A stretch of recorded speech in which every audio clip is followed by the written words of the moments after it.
ఢిల్లీలో సీఎం చంద్రబాబు వరుస భేటీలు ఏపీ అభివృద్ధికి సహకరించాలని అమిత్ షాకు విజ్ఞప్తి.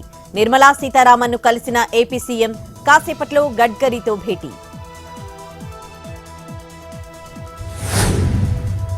వైసీపీ హయాంలో ఆత్మహత్యలు చేసుకున్న కౌలు రైతుల కుటుంబాలను ఆదుకున్నాం. జగన్ ఏనాడైనా జనానికి ₹1 ఇచ్చారా అని నాదెండ్ల ప్రశ్న.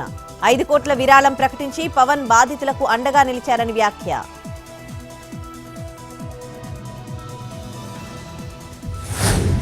విజయవాడలో రేపు సైబర్ పోలీసుల ముందుకు గోరంట్ల మాధవ్. ఇవాళ రాత్రికి బెజవాడ చేరుకోనున్న మాధవ్ వ్యక్తిగత పని మీద నేడు విచారణకు హాజరు కాలేనని వెల్లడి.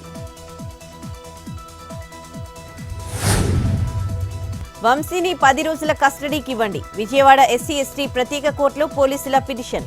సత్యవర్ధన్ కిడ్నాప్ కేసులో మరిన్ని వివరాలు రాబట్టాలని వెల్లడి.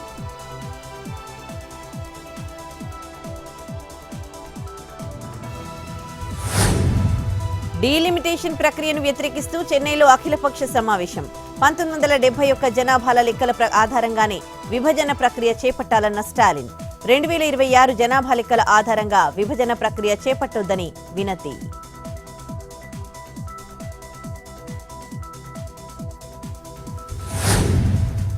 తిరుమలలో టీటీడీ పాలక మండలి సమావేశం వాయిదా. 8వ తేదీకి బదులు 24వ తేదీన భేటీ.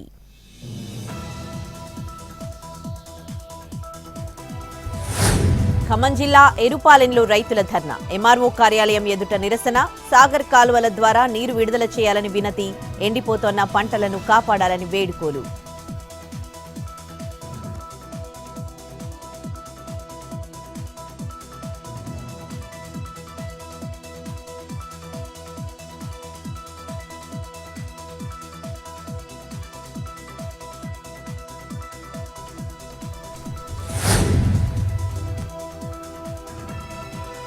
నాగర్ కర్నూలు జిల్లా అచ్చంపేటలో దొంగల భీభత్సం. సాయినగర్ కాలనీలో ఓ ఇంట్లో చోరీ. 3 తులాల గోల్డ్, 20 తులాల వెండి, 10,000 నగదు అపహరణ.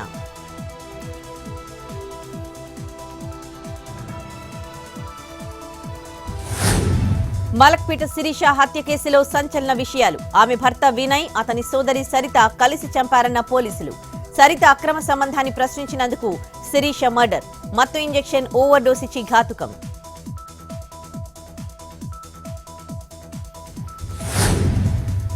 తెలుగు రాష్ట్రాల్లో విచిత్ర వాతావరణ పరిస్థితి. ఉదయం రాత్రి వేళల్లో చలిగాలులు, మధ్యాహ్నం ఎండల సెగలు.